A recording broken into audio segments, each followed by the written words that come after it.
Bonjour à tous, alors on se retrouve dans l'atelier, dans le garage pour une petite découverte de matériel.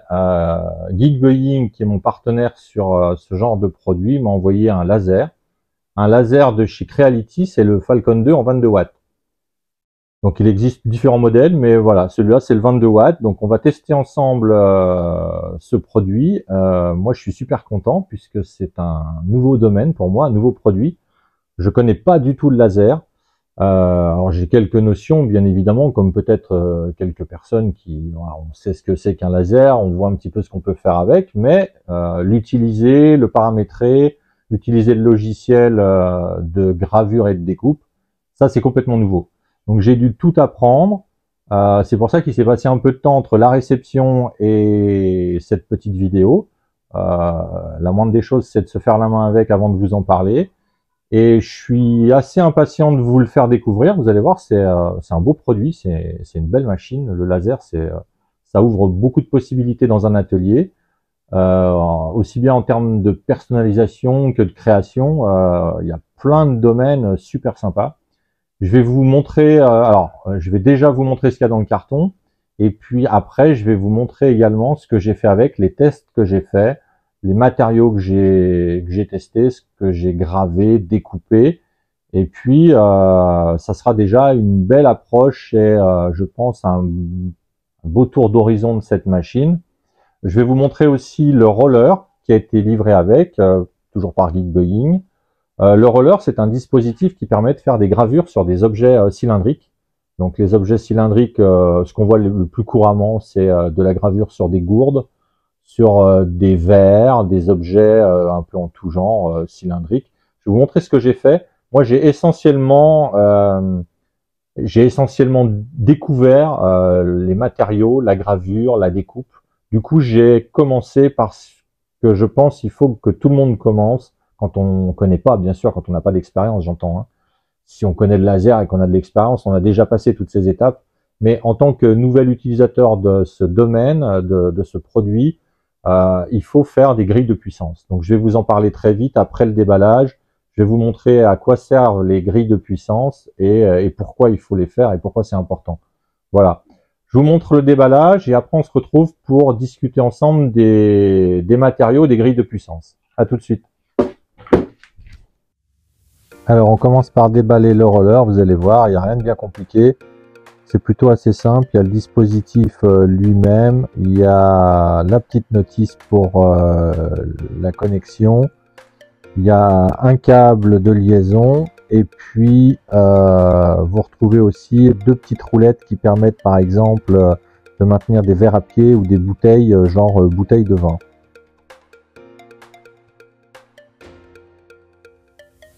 Ensuite, avec m'a été livré par Geekbuying un support de découpe nid d'abeille en 40 cm par 40 cm avec une plaque en aluminium de la même taille qui permet d'éviter de brûler son plan de travail puisque le laser passe au travers et ça brûle tout derrière, donc il faut protéger son plan de travail. Avec le support nid d'abeille, c'est très bien fait, il y a des petits clips en plastique qui rentrent à l'intérieur des alvéoles. Donc c'est pas mal pour maintenir ces pièces sur le nid d'abeille. Alors pour le laser à proprement parler, vous allez voir, il est très bien emballé. De ce côté-là, il n'y a rien à dire, c'est parfait. On retrouve la traditionnelle petite notice. On a une petite boîte à outils avec des accessoires.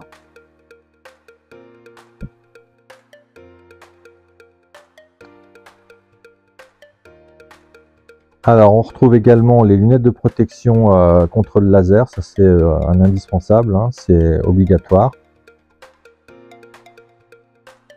Dans le bloc en mousse on a les accessoires, comme vous le voyez c'est super bien rangé. Et puis on arrive sur le laser à proprement parler, qui est quasiment tout monté, vous allez voir il n'y a pas grand chose à faire. On va faire ça ensemble.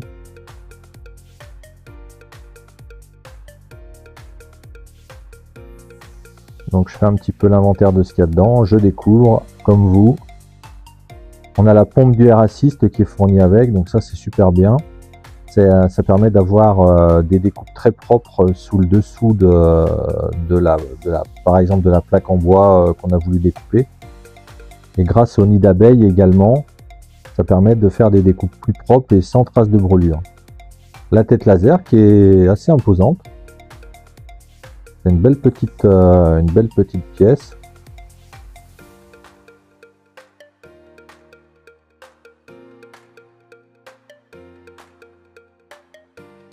Avec sa petite protection contre le laser.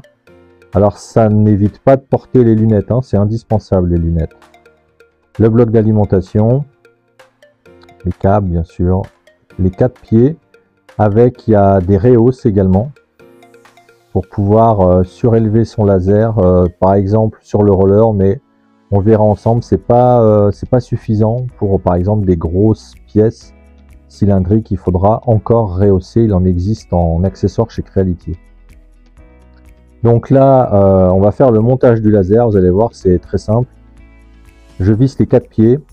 Il y a plusieurs positions pour pouvoir visser les pieds en fonction de la profondeur de son plan de travail. Ils ont pensé à ça.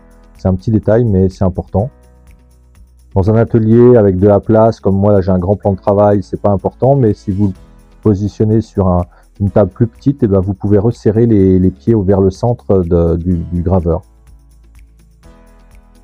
On va monter la tête laser, vous allez voir, il n'y a rien de bien particulier. On l'insère dans son support, dans sa platine.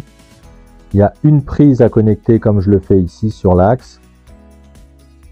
Et puis il faut repasser le tuyau de l'air assist dans les clips qui sont prévus, comme je le fais là. Et puis c'est terminé.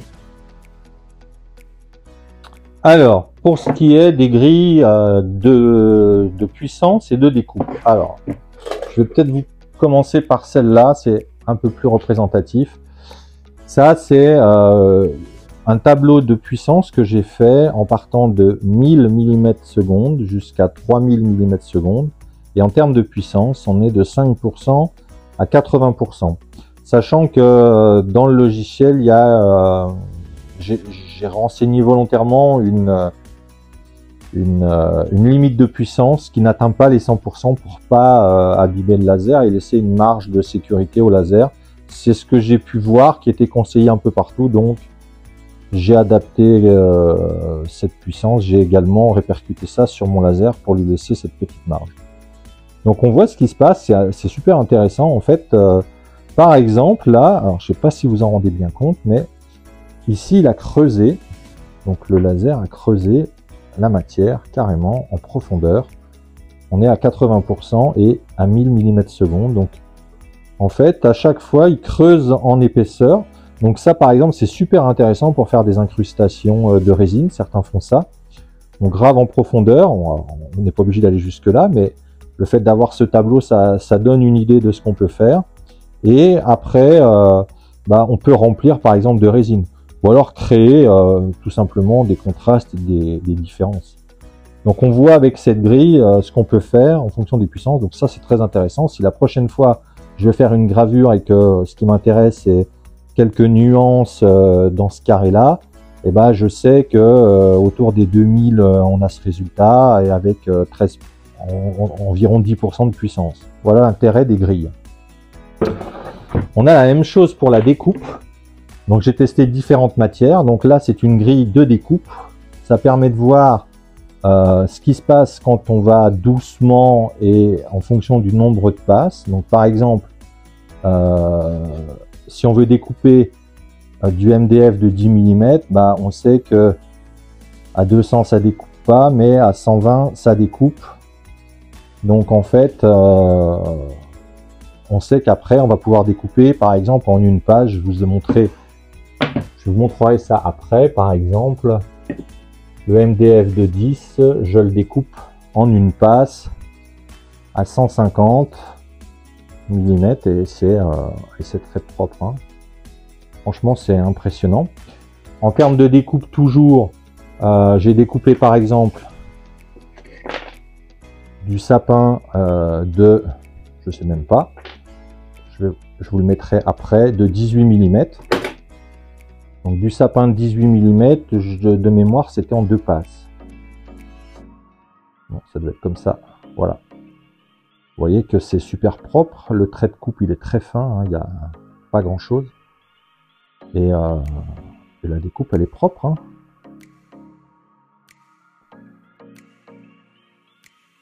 Franchement, c'est impressionnant, hein. Moi, je trouve que c'est impressionnant. Alors peut-être c'est ma première fois, mais vraiment impressionnant. J'ai découpé plus fin. Alors plus fin, forcément, il y arrive. Ça, c'est des ratés puisque ma chute de bois, c'était une pièce qui avait été travaillée et il y avait des arrondis ici. Donc en fait, ça n'a pas découpé parfaitement. D'où ces différents essais, mais ça découpe. Toujours sur les grilles de puissance. On voit ce qu'il est capable de faire sur du MDF ici en gravure. Donc c'est pareil, c'est intéressant d'avoir les échelles, vitesse, puissance, puisqu'on voit toute la grille et toute la nuance de la gravure. On a la même chose sur différentes tailles de police, donc c'est intéressant aussi. Ça, c'est quelque chose que j'ai pris sur Internet, qui n'est pas de moi, mais qui était en téléchargement libre, donc je m'en suis... je l'ai utilisé, hein, c'est intéressant. Et je vous montrerai après aussi un logiciel qui est très sympa, que j'ai découvert dans mes recherches de débutants, de novices, qui permet de créer ces grilles de puissance. Alors il y a déjà quelque chose dans Lightburn, mais il y a quelque chose d'encore plus pratique, je trouve, qui a été fait par une personne, je vous le mettrai en lien sous la vidéo, qui a fait un système de grille qui est paramétrable très facilement. Je vais vous montrer dans la suite de la vidéo. Voilà. Donc encore des grilles de découpe. C'était des découvertes, hein. J'ai pas toujours été... Alors il y en a, c'est des ratés puisque j'avais mal fait le focus de mon laser pour certains. Enfin voilà, il y a différentes raisons. Je vais vous montrer maintenant sur le verre. Alors sur le verre, donc ça c'est une grille qui va de 5%, c'est pas facile, de 1000 mm seconde à 3000, de 5% à 30%. Et puis j'en ai fait une autre, donc alors comme vous le voyez, ça a été fait sur le roller de Creality. Et ça c'est une deuxième que j'ai fait pareil de 1000 à 3000, mais là cette fois j'ai commencé à 30 jusqu'à 80%. Alors je l'ai pas nettoyé encore, mais ça permet de voir par transparence les différentes nuances de gravure. Alors on se rend compte que finalement ça bouge pas tant que ça et que c'est peut-être pas utile d'aller jusqu'à 80%. Par exemple sur le verre, si je reprends celle-là qui est nettoyée, moi j'aime bien le résultat à 30%, c'est pas mal. Donc vous voyez que c'est super important d'avoir le tableau avec les grilles de puissance, puisqu'on se rend compte dans certains cas que c'est trop puissant, trop vite, ou alors que c'est pas utile d'aller au-delà d'une certaine puissance, que le résultat vous convient.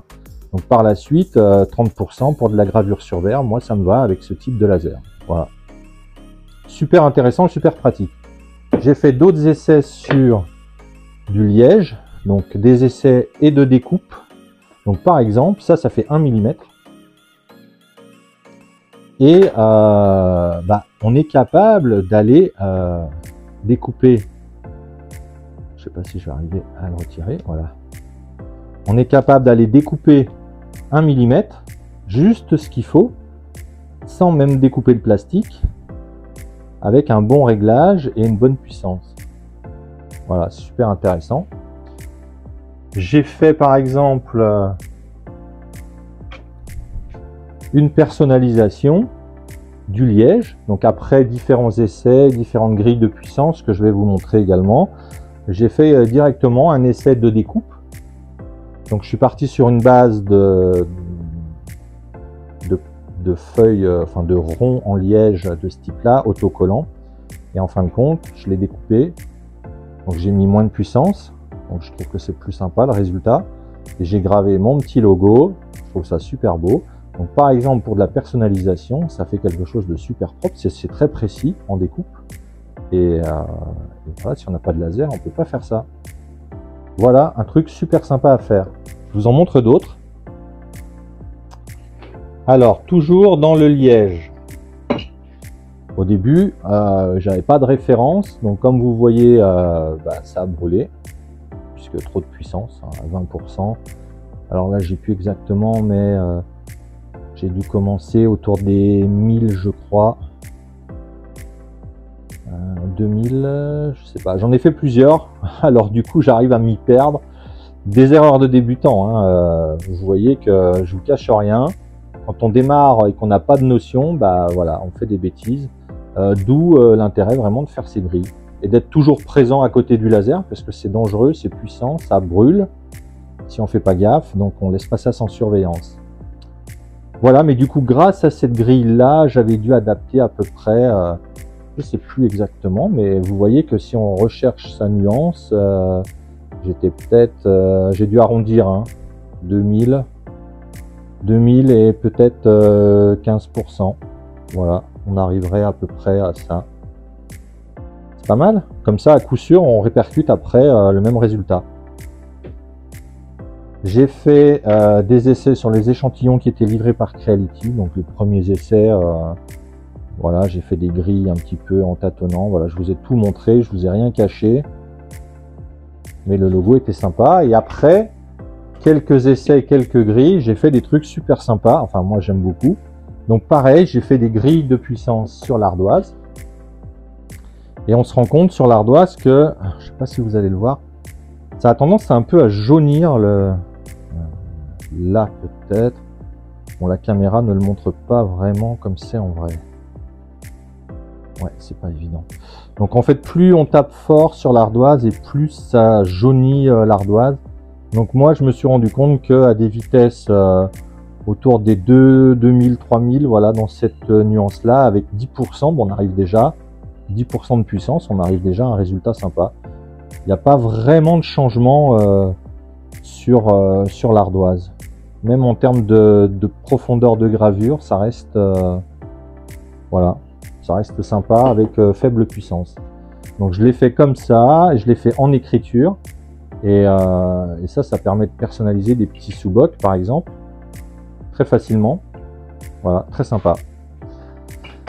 Alors, la prochaine vidéo, enfin les prochaines vidéos, ce sera les performances en découpe. Donc, j'ai pris différents échantillons de bois pour vous montrer ce que ça donne en découpe. C'est assez impressionnant. On va commencer avec du sapin, puis du MDF. Donc, j'ai pris les morceaux qui se trouvent ici. Du sapin ici, je vais vous montrer en détail tout ça. C'est juste après, vous verrez en vrai comment ça découpe. Franchement, c'est impressionnant. Et la deuxième petite chose importante, c'est que j'ai limité le laser à 80% pour pas l'abîmer. Donc on pourrait aller au-delà, mais j'ai cru lire que c'était pas vraiment conseillé. Il vaut mieux lui laisser une petite marge de sécurité. Voilà. Donc c'est parti, je vous montre ça.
donc vous avez vu les découpes, c'est carrément impressionnant, hein. Franchement. Donc maintenant, je voulais vous parler un petit peu de mon organisation au niveau du travail. Pourquoi cette planche? Donc je vous montre ça en détail, vous allez voir, ça a son petit intérêt et c'est intéressant. Alors je voulais vous montrer maintenant ce que j'ai fait, comment j'ai positionné le laser sur cette petite planche. C'est un support en contreplaqué qui doit faire 80 de large. Je vais vous dire ça précisément. Alors il fait non pardon, il fait 60 de large, j'aurais dû m'en rappeler, par 80. Par 80. C'est une plaque qu'on trouve en libre service dans les magasins grande distribution de bricolage. J'ai dessiné des pieds en plastique que vous devez apercevoir, je pense. Oui, qui sont ici, on les voit ici et sur le fond. Je vais vous montrer ça de plus près. Voilà, ces pieds en fait, ils permettent de positionner parfaitement le laser sur la plaque en bois et du coup d'être parallèle à ce bord-là. Et du coup, forcément, si on vient graver avec le laser un carré qui fait la surface de travail, donc si on vient graver un carré qui fait la surface de travail, on se retrouve parfaitement parallèle en théorie à la plaque. Le laser, il est calé comme ça à gauche-droite. On peut l'enlever puisque c'est juste au diamètre des pieds en caoutchouc. Et ça permet, une fois qu'on a dessiné, gravé un carré, de par exemple, comme je l'ai fait là, de venir positionner une équerre. Donc c'est une équerre métallique dite de maçon. Et du coup, cette équerre, elle représente parfaitement l'équerrage de la surface de travail. Ce qui peut nous permettre de venir positionner parfaitement, par exemple, des pièces, comme j'ai fait là. Et du coup, on peut à chaque fois répéter sa gravure précisément. Alors, cette petite équerre, elle est quand même bien pratique, je trouve. Je ne sais pas comment les pros du laser s'organisent, mais on a quand même besoin de repérer dans l'espace ces pièces et de savoir où on se trouve. Donc c'est pareil pour le roller. Donc le roller, on le met parfaitement d'équerre et comme ça on peut parfaitement graver une fois qu'on a positionné sa cale avec la tête laser. On peut parfaitement venir graver sur sa pièce. On repère avec le laser et on peut débuter sa gravure. Les rehausses du laser, c'est pour venir, comme c'est ici, juste au-dessus de sa pièce cylindrique sans faire buter la potence, forcément. Voilà, on a fait le tour sur le laser. Qu'est-ce que j'en pense? Alors, techniquement, je trouve que c'est une bonne machine, très polyvalente. Moi qui suis débutant dans le domaine du laser, pour moi ça remplit vraiment toutes les applications dont je vais avoir besoin. Sa structure aluminium, franchement, elle est plutôt bien faite, c'est robuste, c'est des poutres qui font aussi office de rail de guidage. Donc c'est pas mal. Le câble, ce qu'on appelle le câble management, l'organisation, elle est très bien, c'est très bien fait. Pour ce qui est de l'installation, c'est très facile. On a le tuyau de l'air assist qui est ici, on a la petite prise qui est ici, et puis après on a des home positions sur tous les axes. Donc on vient positionner sa tête sur, on va dire, le zéro mécanique. Et puis après, il vient se positionner sur son zéro de travail, qui est l'emplacement du rectangle, puisque c'est un plateau de 400 par 415, précisément ici. Et on fait le tour comme vous le voyez sur la vidéo. Ce que j'aime également, c'est le côté pratique des prises de branchement. C'est assez simple. On a une prise d'alimentation qui est sur la droite, ici. Et puis on a la prise de l'air assist sur la gauche qui vient directement connecter la pompe. Pour ce qui est de la façade et des informations, si on travaille avec une carte SD, on a une carte SD sur le côté ici.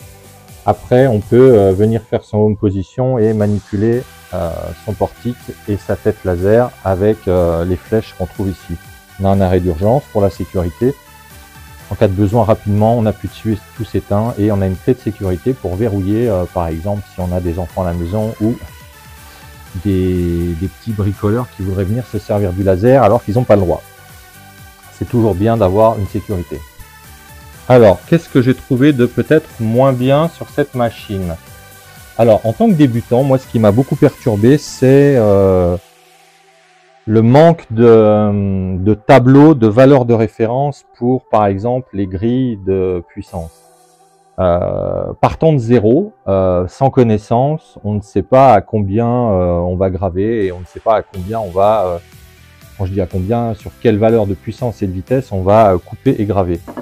On a bien une petite indication qui est fournie par Creality, mais je me dis qu'un fabricant qui fabrique un produit de ce type, un laser, il doit faire des essais avec, il sait précisément avec son matériel à combien on découpe, la valeur optimale de découpe, la valeur optimale de gravure, et je me dis il pourrait fournir des bases un peu plus précises comme des tableaux d'équivalence ou pourquoi pas des grilles visuelles avec déjà un tableau de valeur sur lequel on pourrait se référer. Ce serait une bonne chose de la part des fabricants de faire ça. Parce que quand on est novice, c'est pas si simple de trouver ces valeurs de référence.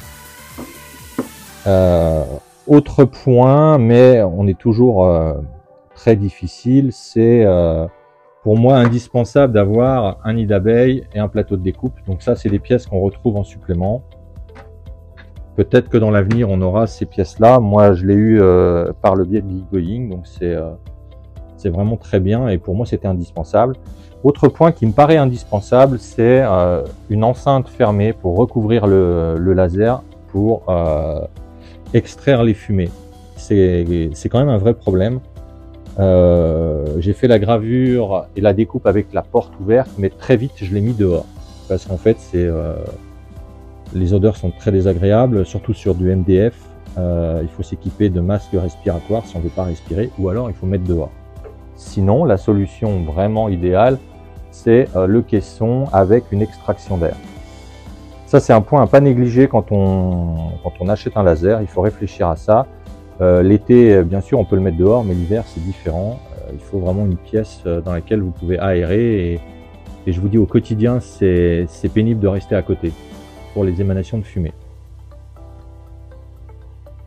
À part ces petits points, je le trouve parfait, parfait pour débuter. Moi, c'est mon cas, je suis débutant. Pour moi, il est vraiment polyvalent. Je sais que je vais pouvoir découper de belles épaisseurs avec. Le sapin en 2 passes, franchement, c'est propre. Hein. Celui-là, là, il n'a pas découpé parce que j'avais laissé mon trait était trop court. Mais regardez déjà comment ça l'entame. On coupe facilement plus de 10 mm de sapin en une passe. Hein. C'est impressionnant. Et c'est propre derrière grâce à l'air assist. Alors ça, c'est pareil, c'est un bon point. Et puis la découpe, elle est pas brûlée plus que ça. Elle est vraiment propre en 2 passes. Hein. En tant que débutant, je suis impressionné par les performances. Donc du coup, c'est une très bonne machine. Je peux pas dire que c'est une mauvaise machine. J'aime bien le châssis, comment c'est monté. J'aime bien ses capacités. 22 watts, c'est je pense un bon compromis pour démarrer, puisque conseiller à quelqu'un de prendre un 10 watts ou un 5 watts si après il veut faire de la découpe un peu plus rapidement, s'il veut découper des pièces plus épaisses, s'il veut graver de manière un peu différente certains produits, certaines matières. Pour moi, c'est voilà. Après, ne connaissant pas les capacités d'un 10 watts ou d'un 5 watts, j'imagine que ça peut convenir si on fait que de la gravure. Mais qui peut le plus peut le moins. Je pense que c'est un produit vraiment polyvalent. Je pense que c'est la bonne expression pour ce produit-là. Après, il faut voir sur la durée ce que ça donne. Mais pour moi, c'est une bonne machine. Alors, magie de la vidéo, changement de décor, changement de tenue. C'est le petit clap de fin. Cette grande vidéo, je pense que c'est quand même une grande vidéo, va se terminer. J'ai terminé de vous présenter cette machine.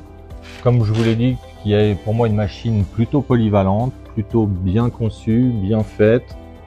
Il n'y a trop rien qui traîne. Bien sûr, on peut toujours en demander plus. On peut toujours se dire ah bah il n'y a pas ça, il n'y a pas le plateau nid d'abeille livré avec. Mais bon, ça peut être une solution pour certains pour démarrer à moindre coût, faire des économies. On n'est pas obligé de tout acheter d'un coup. On peut acheter par la suite le nid d'abeille. Peut-être qu'au départ vous allez faire plus de gravure que de découpe. Peut-être que voilà, il y a plein de si, hein, donc c'est un choix du constructeur. La machine en elle-même, je trouve qu'elle est livrée avec tout ce qu'il faut pour bien démarrer. L'air assist, c'est important. On peut toujours trouver des petites solutions au départ de repli si on n'a pas le nid d'abeille. Voilà. Pour tout le reste, à part le petit point sur quand on est débutant, j'entends, hein, puisque les gens expérimentés, bien sûr, c'est pas forcément une vidéo qui va vous intéresser, mais je voulais vraiment vous faire cette vidéo de débutant. C'est mon apprentissage en fin de compte, hein, c'est une découverte.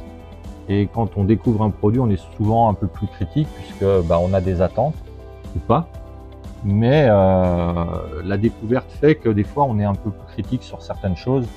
Moi, ce qui m'a perturbé, c'est vraiment les bases des puissances et vitesses pour la découpe. Je savais vraiment pas où aller et du coup pour le liège j'ai brûlé. J'ai fait des tableaux qui sont un peu trop extrêmes dans les puissances extrêmes, qui sont pas adaptés par exemple à la gravure. Mais bon, c'est bien de le voir, mais quelquefois c'est un peu inutile d'aller aussi loin. J'ai cassé une bouteille en verre puisque je suis allé vraiment trop fort et j'avais mal réglé ma puissance. Donc on peut quand même voilà, faire des bêtises si on fait pas attention. Voilà, j'en ai beaucoup dit, je pense. J'espère que ça sera pas trop brouillon pour vous. Les vidéos, c'est toujours un petit peu compliqué à faire. C'est certain que vous allez revoir ce laser par la suite puisque je vais continuer de me faire la main et continuer d'apprendre sur d'autres matières également. Donc au fur et à mesure de mes découvertes et de mes apprentissages, j'essaierai de vous refaire peut-être des vidéos, qui sait. Et peut-être aussi j'aurai l'occasion de comparer par la suite d'autres produits, d'autres lasers, peut-être plus puissants. Voilà, il y a énormément de modèles sur le marché. Creality fait un modèle beaucoup plus puissant avec une enceinte fermée. Ça peut être aussi une alternative ou un achat qui pourrait regrouper ce qui manque sur celui-là. Je l'ai noté, pour moi l'enceinte elle est manquante, mais bon après on monte en budget également. Voilà, vous avez des éléments de comparaison. Beaucoup de gens ont testé ce laser. N'hésitez pas à aller voir aussi les vidéos des copains. Moi-même, je suis allé voir pour découvrir et voir peut-être ce qui paraissait important à d'autres. Comme je vous l'ai dit, j'ai essayé de tourner vraiment cette vidéo. Alors, ça n'a pas été très dur. J'ai essayé de tourner cette vidéo en mode débutant, mais c'était le cas, donc c'était plutôt facile. J'ai pas parlé trop de Lightburn et des logiciels d'utilisation parce que j'ai envie de dire il en existe plusieurs, chacun va avoir ses préférences. Moi j'ai commencé par tester laser GRBL pardon, pour une réalisation pour la table basse d'une, donc je connaissais. Je voulais découvrir Lightburn puisque beaucoup en parlent et ça me permet aussi de les comparer et peut-être par la suite de vous en parler si ça vous intéresse, mais je suis pas un expert donc pour le moment c'est pas d'actualité. En tout cas c'est intéressant de tester plusieurs logiciels. Le constructeur Creality n'en fournit pas, il conseille soit Lightburn soit Laser GRBL. Donc à vous de faire votre choix. Il y a une période d'essai gratuite pour Lightburn, 30 jours, donc c'est ce que j'ai fait. Et pour Laser GRBL, c'est gratuit. Voilà.